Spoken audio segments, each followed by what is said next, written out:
दोस्तों, ये बात गुलाम भारत की है, जहां एक बार एक बच्चे ने अपने पिता की बंदूक को खेत में दबा दिया। जब पिता ने पूछा कि बंदूक कहाँ है, तब बच्चे ने बताया कि अंग्रेजों के खिलाफ लड़ने के लिए बंदूक को खेतों में दबा के आया हूँ। जब कई बंदूकें हो जाएंगी तो उनसे लड़ने में आसानी होगी। कौन था ये वीर जो बंदूक बोता था और कलम से वार करता था, जो कि फ्रीडम फाइटर होने के साथ साथ एक सोशलिस्ट रेवोल्यूशनरी था, जिसका सपना सिर्फ आजादी नहीं, उससे कहीं ज्यादा आगे का था। पर इतिहास ने उसके इस रेवोल्यूशनरी पर्सोना के एंगल को बहुत जस्टिस नहीं दिया और उसे बस एक बंदूकधारी देशभक्त तक सीमित कर दिया। ये रेवोल्यूशनरी कौन थे? दोस्तों, आज तक आपने देश के फ्रीडम फाइटर्स के बारे में जो भी सुना है, उसका सारा लब्बो लुबाब बस यही निकल कर आया कि भारत में दो तरीके के क्रांतिकारी थे।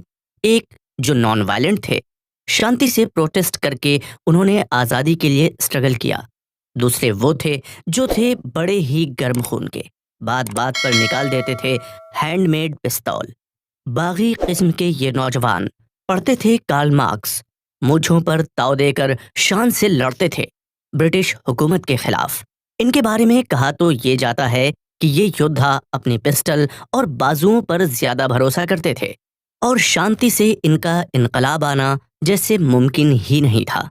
लेकिन दोस्तों, अगर मैं आपको ये बताऊं कि गर्म मिजाजी के सबसे बड़े लीडर जिन्होंने दिल्ली असेंबली पर बम गिराया, जिनके ऊपर न जाने कैसे कैसे कॉन्स्पिरेसी के चार्जेस लगते रहे, जो ब्रिटिश हुकूमत के नाक में दम किए हुए थे, जिन्हें पिस्तौल और बम बनाना बखूबी आता था, वो तो असल में सदी के सबसे बड़े इंटेलेक्चुअल्स में से एक थे।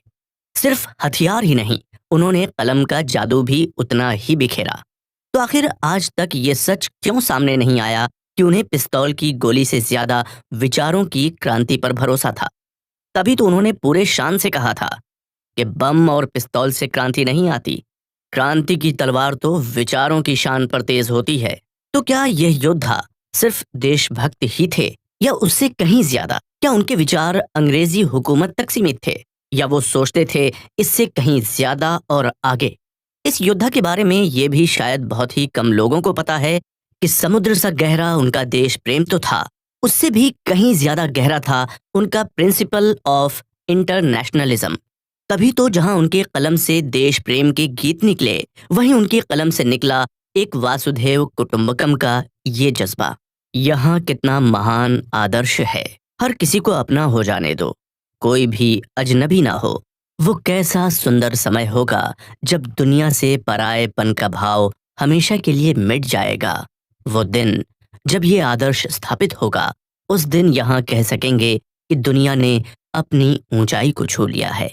इस सीरीज के नायक की हस्ती कुछ ऐसी है कि अपने आखिर के पल में भी ईश्वर को याद किए जाने का कहने पर उनका जवाब था कि पूरी उम्र मैं नास्तिक था। अगर अब मौत से डर कर ईश्वर से शरण मांग ली तो डरपोक कहलाऊंगा। इस नायक ने अपनी जिंदगी में भरपूर किताबें पढ़ी और कई आर्टिकल्स लिखे, पोएट्री लिखी। इनके लाइफ के 3 प्रिंसिपल थे जिस पर वो हमेशा डटे रहे।